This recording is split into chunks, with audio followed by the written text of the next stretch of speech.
যুগল পদ্ম হৃৎপদ্মে করে আরাধ্য শুদ্ধ চিত্তে প্রণতি জানাই। সাধুগুরু বৈষ্ণব হেরিয়ার যত পুরুষ নারী, আমি সকলের চরণে ভক্তিপূর্ণ প্রণাম জানাই। অন্ধকারে কবিগান দাঁড়াইছি সভাস্থান, বিপক্ষে রয়েছে আমার শিষ্য নির্মল সরকার। সে নির্মল নাম পরিহরি, মুকুন্দ দাস নামটি ধরি। আমাকে কৃষ্ণ দাসের ভূমিকা দিয়েছে সভ্য সভা মাঝার। অন্ধকারেই সভা মাঝ আমি হব কৃষ্ণদাস কবিরাজ। তারই কবিগানের কল্পনা মতে যে প্রশ্নগুলো করেছে দান, আমি দেব তার সমাধান। প্রণাম করি পুনঃ পুনঃ জোড় হাতে। আমরা যে কথায় কথায় বলি ছন্দ, বসে শোনেন ভক্তবৃন্দ। যে জন্য আমাদের চারণ কবি বলা হয়। ছন্দে যারা বিচরণ করে চারণ কবি বলে তারে। আমাদের নাম দিয়েছে দেশের মানুষ মহাজন, শোনেন মহাশয়। আমরা গাহি কবিগান, ফুটাই ছন্দের ফুলবাগান। এগুলো আমাদের মুখস্থ ছন্দ নয়। গেয়ে গান দেব আমি সমাধান। আমি কৃষ্ণদাস কবিরাজ হয়ে সভাতে দাঁড়াই।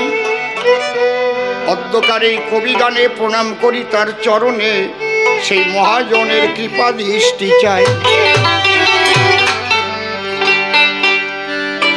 ও তোর দেহ জমি, তোর এই দেহ জমি রইল পতি। কেন চাষ করলি না মন চাষা? ভিতরে আমার আরেকটু বাড়বে। তোর শেষকালে হবে দুর্দশা। একটু রিভাইভ। শেষকালে হবে দুর্দশা, শেষকালে হবে দুর্দশা, শেষকালে হবে দুর্দশা।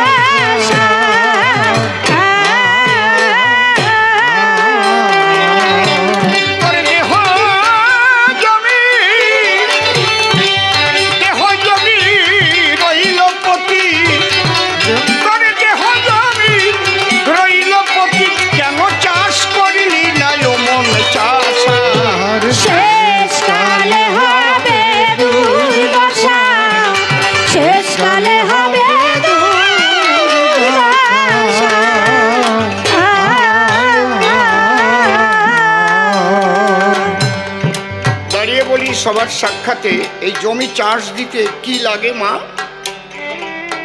হয় ট্রাক্টর না হয় লাঙল। আগে তো ট্রাক্টর ছিল না, লাঙল ছিল।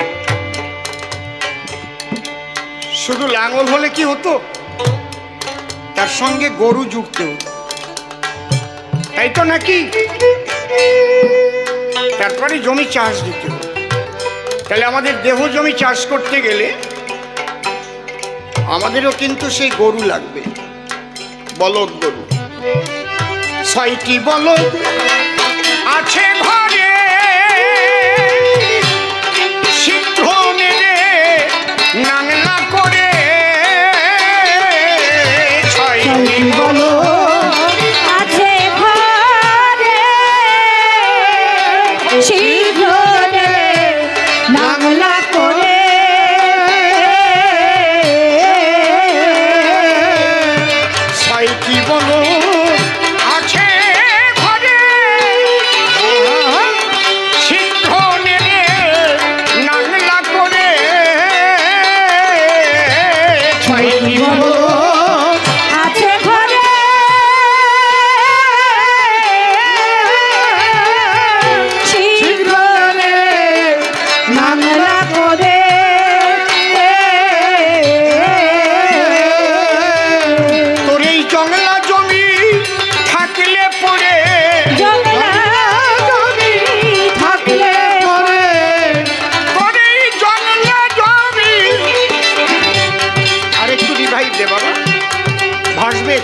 হয়ে যাচ্ছে ঝপ করে।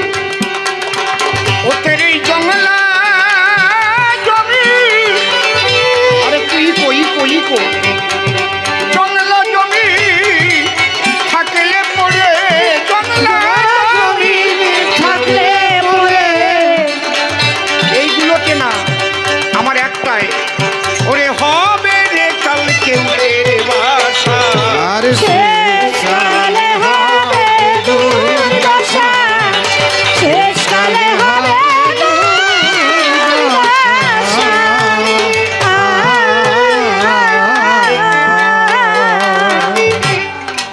এর এক একটা গানের যদি তত্ত্ব ভাঙাতে আমি যাই, এর এক একটা পদের তত্ত্বের ভিতরে যে দর্শন নিহিত,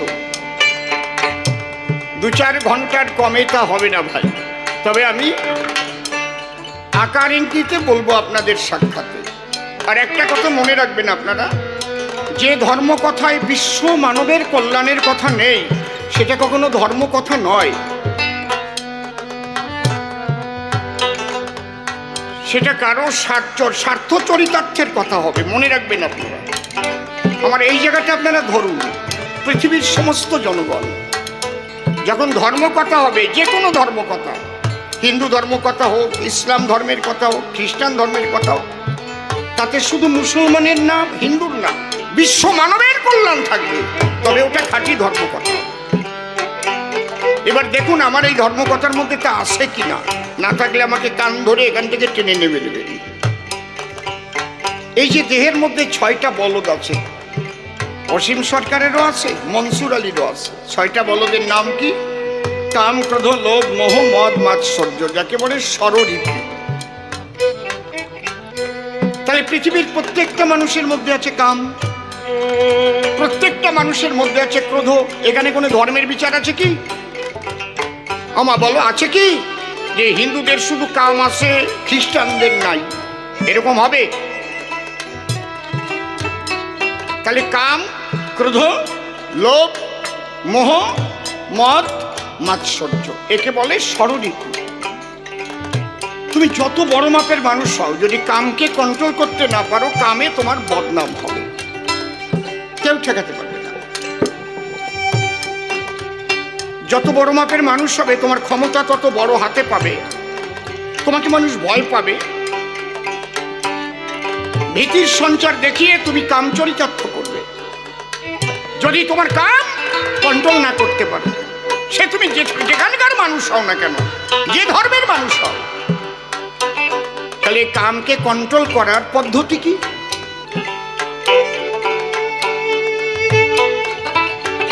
ক্রোধ। এই ক্রোধ যদি সম্বরণ করা না যায়, নিজের ভাইয়ের মাথায় বাড়ি দিয়ে মেরে ফেলায়। ক্রোধের বশীভূত হয়ে কত সংসার ভেঙে চুরমার হয়ে যায়।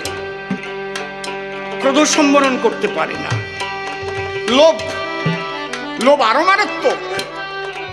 প্রচুর সম্পত্তির মালিক আছে, তবুও পরের সম্পদে লোভ হচ্ছে, আরো খাবো, আরো খাবো, আরো খাবো।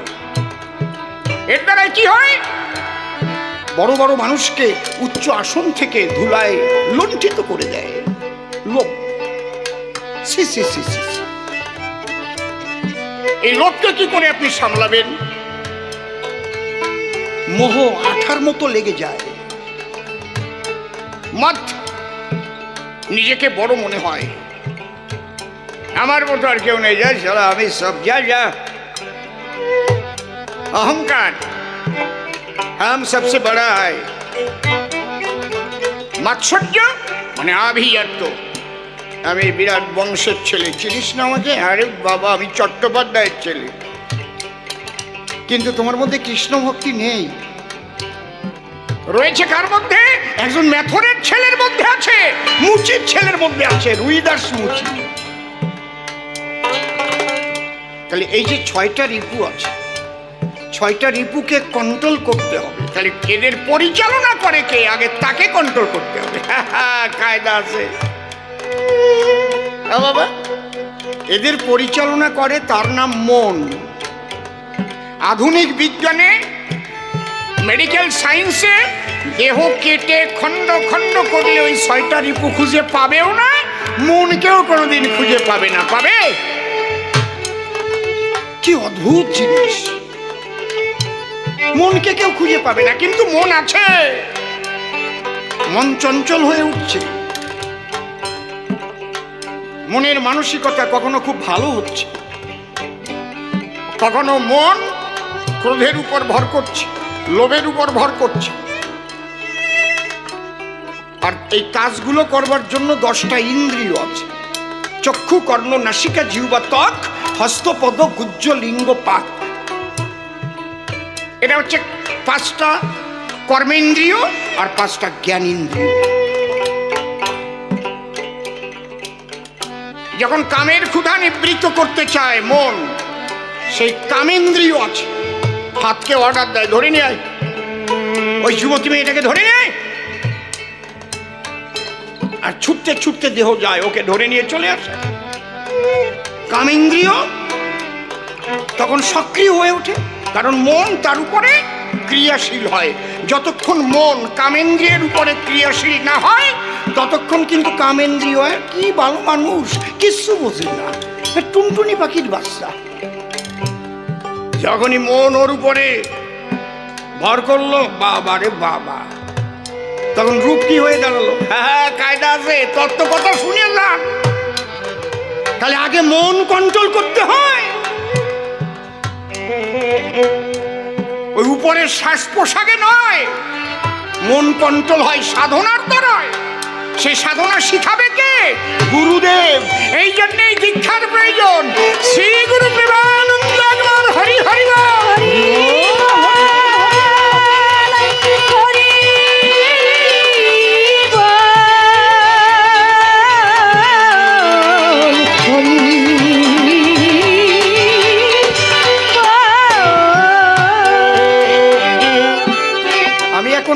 খর মতো বুঝিয়ে যাচ্ছি, এতে না বুঝলে আমার কিছু করার নেই। এইগুলোকে যদি আপনি কন্ট্রোল করতে চান, যিনি কন্ট্রোল করেছেন সেই মানুষের কাছে যান, সাজা গুরু নয়। আমি গুরু সেজে ঘুরে বেড়ালাম, কানে দিলাম ফিস ফিস, মাসে মাসে চান্দা দিস, ওইসব না। তাহলে সদ্গুরু কাকে বলে? সদ্গুরু কি করে চিনবেন? যিনি সমস্ত কিছুতে অনাসক্ত, অর্থে অনাসক্ত, আসক্ত নয়, জমি বাড়িতে অনাসক্ত, নারীতে অনাসক্ত, সব আছে কিন্তু তাতে তার আসক্তি নাই। কি বুঝলেন? সে কখনো ওই যে 10 টাকা দিয়ে প্রণাম করলে শিষ্য আরেক দিক তাকিয়ে থাকবে, আর 500 টাকা দিয়ে প্রণাম করলে জড়িয়ে ধরে বলবে তোর মতো শিষ্য নাই রে বাবা। আর পাকা বাড়ির শিষ্যের বাড়ি ঘন ঘন যাবে, আর কুড়ে ঘরের শিষ্য সে বাড়ির দিকে তাকাবেও না। ও সদ্গুরু না। এক কথায় বলছি, যারা গুরুগিরি ব্যবসা করে খায় তারা একজনও সদ্গুরু নয়। প্রত্যেকটা ধর্মে এরা হচ্ছে ধর্ম ব্যবসায়ী। কেউ ধর্মকে রাজনীতির সঙ্গে মিশিয়ে দিয়ে ব্যবসা করছে, কেউ ধর্মকে নিজে ধার্মিক সেজে ভণ্ডামি করে ব্যবসা করছে। কিন্তু এর একটাও সদ্গুরুও নয়, মানুষের কল্যাণকামীও নয়। আমি নিজের চোখে দেখেছি সদ্গুরু কাকে বলে, আর জীবনে পেয়েছিলাম সদ্গুরু। তাই নাহলে এইভাবে এত কনফিডেন্স নিয়ে বলতে পারতাম না।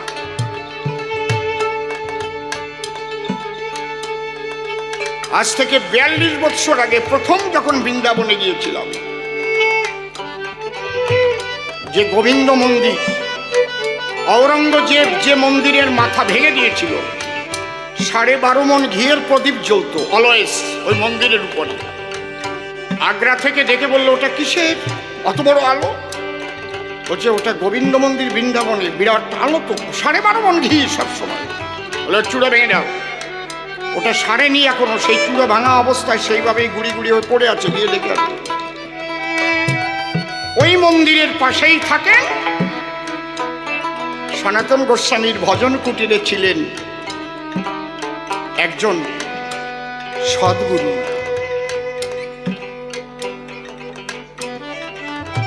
উনি আমাকে নিমন্ত্রণ করলেন যে অসীমকে নিয়ে এসো এখানে, এখানে ওর সেবা হবে। আমি কীর্তন করতে গিয়েছিলাম 42 বছর আগে। আমার জীবনটা ধন্য হয়ে গেল, কারণ ওনার চোখ আছে তো দেখার। সেই চোখ দিয়ে উনি দেখেছেন যে আজকের অসীম ভবিষ্যতের অসীম। উনি আমাকে কোলে বসিয়ে বসিয়ে বৃন্দাবনের কথা, কি করে মন্দির তৈরি হয়েছিল, গিরি গোবর্ধন পর্বতের কাহিনী, সব এগুলো শোনাতেন। এক পাঞ্জাবি 2 লাখ টাকা, 42 বছর আগে 2 লাখ বোঝেন তো, এখন 2 কোটির কম তো হবে না, প্যাকেট করে এনে ওনাকে প্রণাম দিয়ে ওই টাকা দিয়েছে। উনি লাথি মেরে ফেলে দিলেন টাকাটা। এসে ভাগ যা সালা কুত্তা কা বাচ্চা, এমন গালাগালি করলেন না।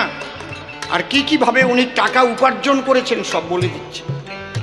এই টাকা দিয়ে সাধু সেবা হয় না, বেরিয়ে যাও।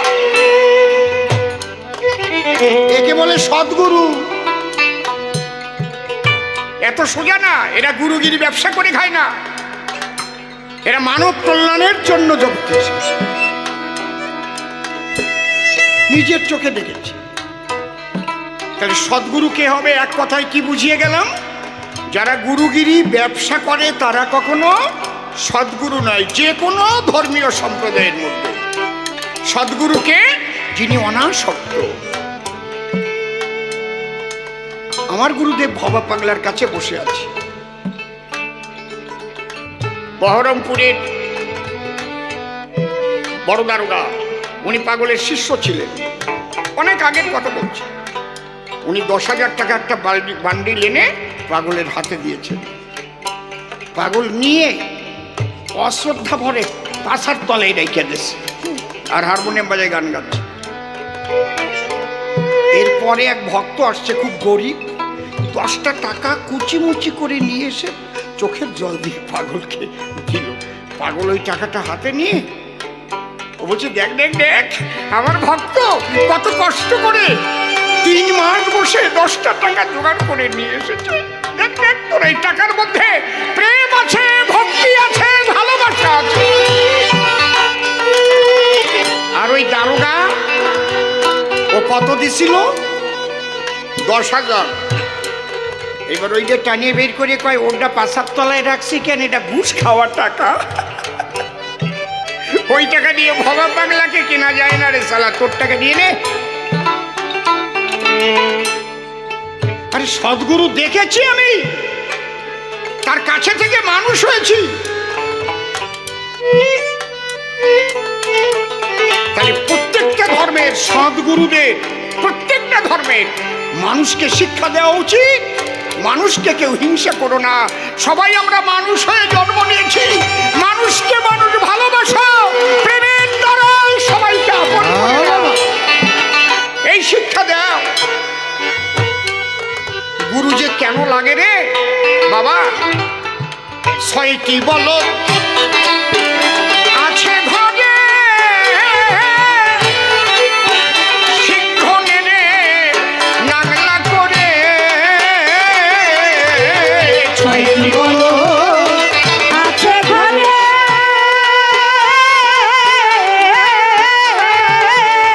শিক্ষণে নাগলা করে।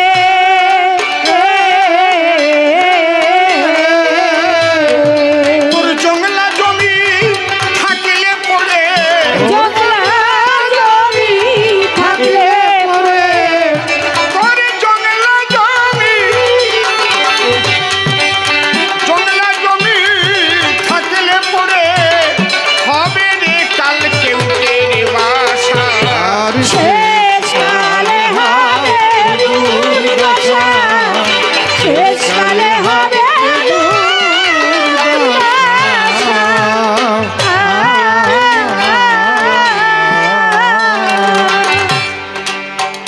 দশ কৃষকে বশ করে নে, খেপারে খেপারে খেপারে। আমি আগেই বলেছি 10 ইন্দ্রিয়, 5টা হচ্ছে জ্ঞানেন্দ্রিয়, 5টা কর্মেন্দ্রিয়। পাঁচটা জ্ঞানেন্দ্রিয় কি কি? চক্ষু, কর্ণ, নাসিকা, জিহ্বা, ত্বক। চোখ দিয়ে আমরা জগতের আলো দেখি, সুন্দর অসুন্দর, রূপ ও মাধুর্য, রূপ ও লাবণ্য, এর একটা রস আছে, সেই রস আস্বাদন করি নাকি? যে লোকটা অন্ধ, দুটো চোখ বন্ধ, সে কিন্তু জগতের রূপ দেখতে পেল না, আলোর জীবনেও পেল না। মানুষ দেখতে কেমন, গাছ দেখতে কেমন, পশু দেখতে কেমন, পাখি দেখতে কেমন, সে জানে না। কি দুঃখটা একটা মাত্র ইন্দ্রিয়। যে লোকটা কানে শোনে না, সে তো বুঝতে পারলো না লতাজি কেমন গান করে, মান্নাজি কেমন গান করেন, কাক পাখির ডাকটা কেমন, কোকিল পাখির ডাক কেমন, সে বুঝতে পারলো জীবনে। এই যে শব্দ ব্রহ্মের যে একটা রস আছে, এই রস সে জীবনেও আস্বাদন করতে পারলো না। তাহলে চক্ষু, কর্ণ, নাসিকা, সামান্য আমাদের যখন সর্দিতে নাক হয়ে যায় বন্ধ, আমরা কিন্তু গ্রহণ করতে পারি না কোনো গন্ধ। কিংবা শরীরে যদি ভাইরাসে আক্রমণ করে, যেমন করোনা ভাইরাসে আক্রমণ করলে নাসিকায় কোনো গন্ধ থাকে না। ঠিক বলছি তো? বুঝতে পারে না সর্ষের তেল না নারকেলের তেল না কেরোসিন তেল। আমার বাবা করোনায় মারা গেছে, 9 জনের হয়েছিল আমার ফ্যামিলি। আমি মালদা থেকে শুনলাম বাবার জ্বর, 3 দিন জ্বর, চলে এলাম, ঘরে ঢুকলাম, বাবার কাছে কেউ যায় না। তখন রাত 8টা বাজে, রাজা বাবা খাটের উপরে মশায় কামড়াচ্ছে। আমি ঘরে ঢুকলাম, বাবা বলল কাছে আসিস না বাবা। আমি তোমাকে মশাই কামড়াচ্ছে, আসিস না, আমার করোনা হয়েছে। আমি কিছুক্ষণ থমকে দাঁড়িয়ে ভাবলাম, এই বাবার ঔরসে আমি জন্ম নিয়েছি মায়ের গর্ভে, একদিন তো মৃত্যু হবে, চিরকাল তো থাকবো না। আজকে যদি সেবাবিহীন আমার বাবা মারা যায়, তার চাইতে আমার মৃত্যু হওয়া আগে ভালো। আমি খাটের পরে উঠে আগে মশারির 4টে কোণা লাগিয়ে দিয়ে, মশারি গুজে দিয়ে বাবার পাও আমার কোলের মধ্যে নিয়ে বললাম, তুই শুয়ে পড়ো, তোর চিন্তা করতে হবে। তুই কি করছিস? কেউ আমার কাছে আসছে না, তুই ঢুকলি কেন? বললাম, বাবা তোমার সেবা করে আমার মৃত্যু হোক, তাও বলো।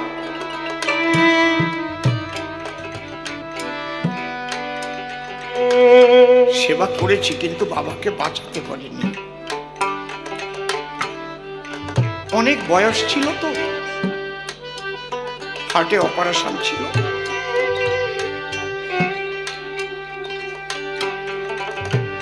আরো ফ্যামিলির 9 জনের হয়েছিল। আপনাদের আশীর্বাদে আমার কিন্তু করোনা হয়নি। হয়েছিল কিনা তাও আমি জানি না, কিন্তু মনোবল আমার সবসময় ছিল, আমি পিতার সেবা করেছি, মৃত্যু হলেও আমি মেনে নেব। তাহলে সাধকের বাণী মিথ্যা হবে? পিতা সর্বপিতা ধর্মপিতা হি পরমন্তপ, পিতরি প্রীতিমা পণ্যে প্রিয়ন্তে সর্বদেবতা। তাহলে এসব কি গল্প কথা? আমি সেই বোধে সেবা করেছি। সেই পিতার ঔরসে আমাদের জন্ম। কেউ মা বাবাকে, মায়ের গর্ভে আমাদের জন্ম হয়েছে, মায়ের স্তন সুধা পান করেছি সবাই। যাদের আমরা ভগবান বলে পূজা করি তারাও, এই যে চৈতন্য মহাপ্রভু, এরাও ওই শিশু ছিল, মায়ের স্তন সুধা পান করেছে। যিশু, নবীজি, সবাই শিশু ছিল মায়ের কোলে। ঘোষের কাছ থেকে দুধ নিলে মাসটা গেলে টাকাটা গুনে দিতে হয়, তাই নাহলে পরের মাসে দুধ দেবে না।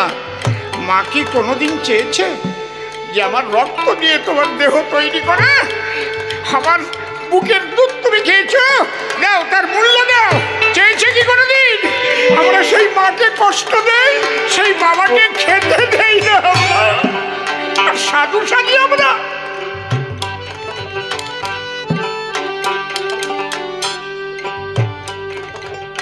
এই মা বাবা যেমন বাইরে আছে, মা বাবা ভিতরেও আছে।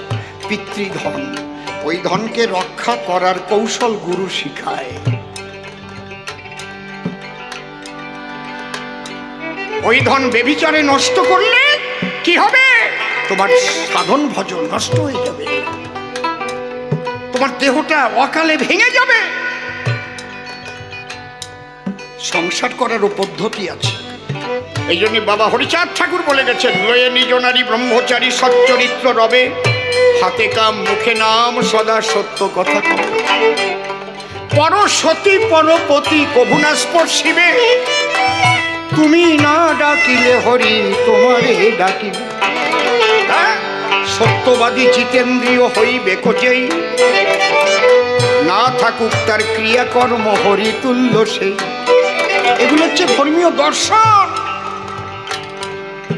ও বাবা, 10 কৃষকে বশ করে নে,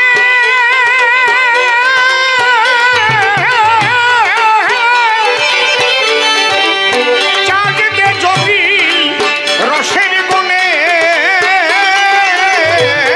10 কৃষকে বশ করে নে,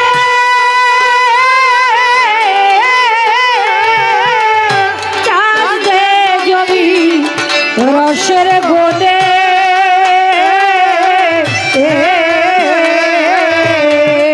জমির জোহারালে আর পাবি নে, জমির জোহারালে আর পাবে, জমির জোহারালে।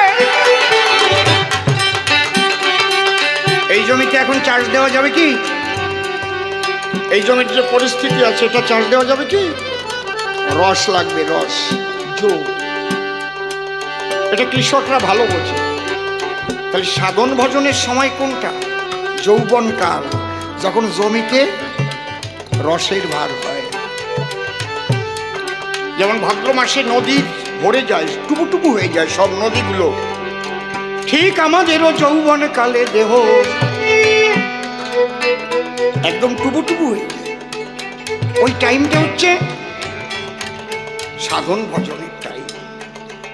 ওই টাইমটাকে যদি নষ্ট করে ফেলা হয়, যদি হারায় যায়, বৃদ্ধকালে হাহুতাশ করা ছাড়া আর কোনো গতি থাকে না। গৌর হরিবল, গৌর হরিবল। ওমা, আমি কি কোনো স্পেশালি কোনো ধর্ম কথা বলছি, না বিশ্ব মানবের কল্যাণের কথা বলছি? বলো তোমরা, বলো, কথা বলো।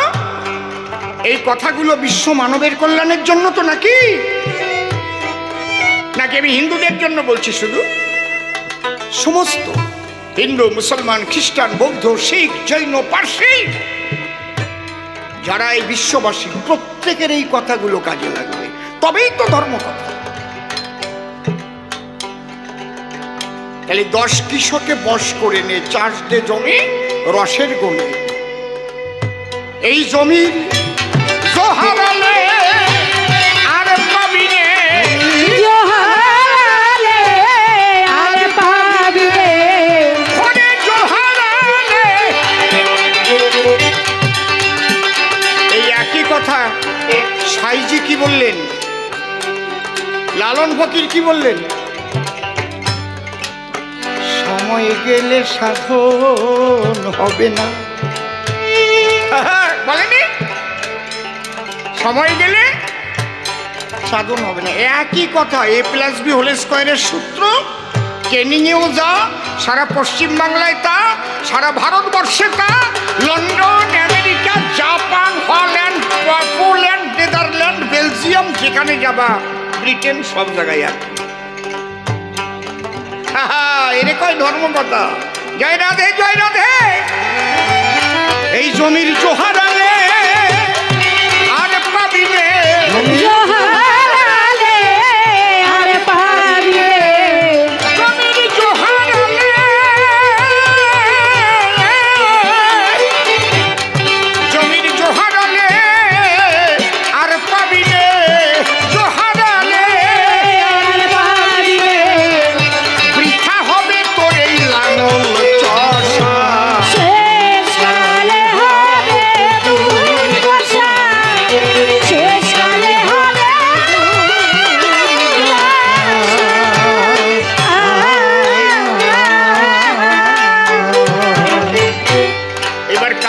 যাবে পাকা চাষি যারা ভাবে,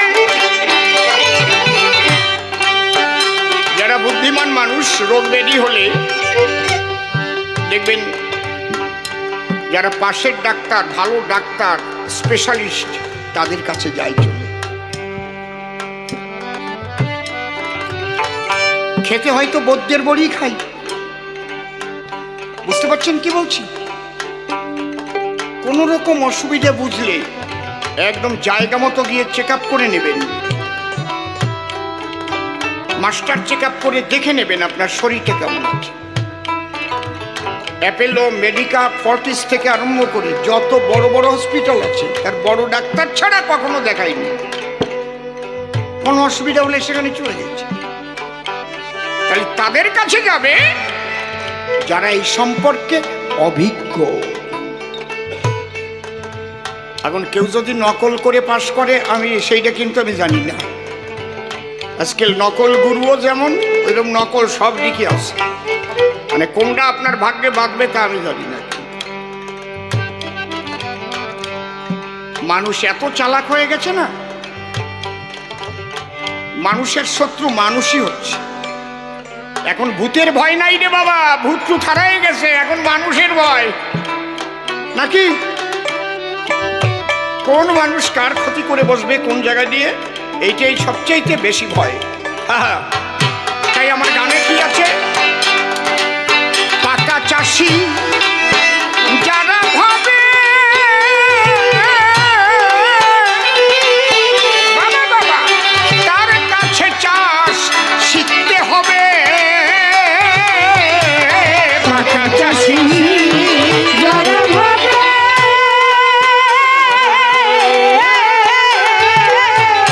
তার কাছে শিখতে হবে।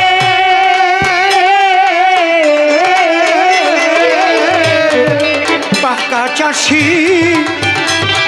যারা ভাবে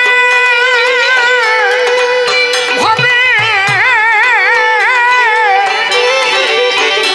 তার কাছে চাষ শিখতে হবে। পাকা চাষি যারা ভাবে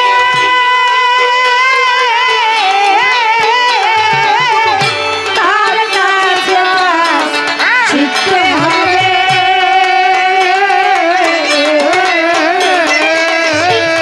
ঘরে চার বিঘে ফলন বাড়বে,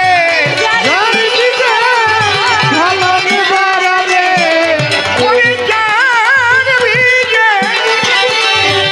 চার বিঘে ফলন বাড়বে, তার কাছে করে যাওয়া আসা।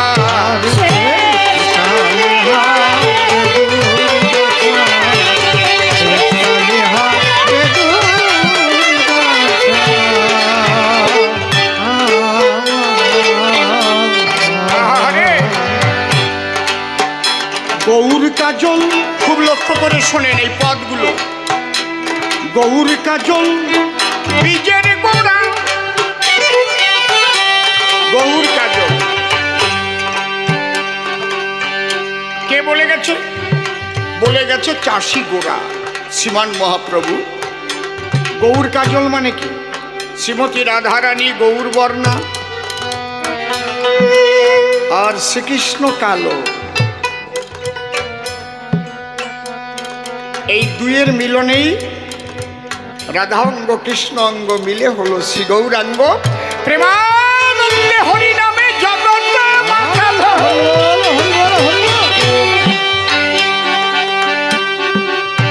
আহা, গৌর কাজল বীজের গোড়া,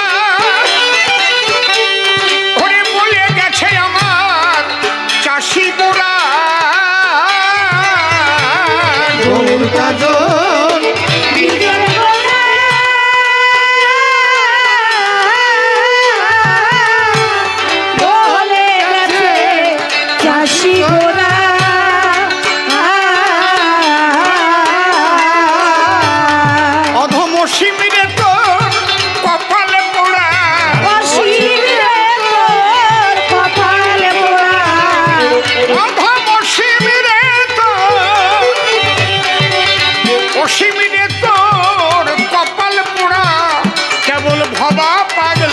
শেষ ভরসা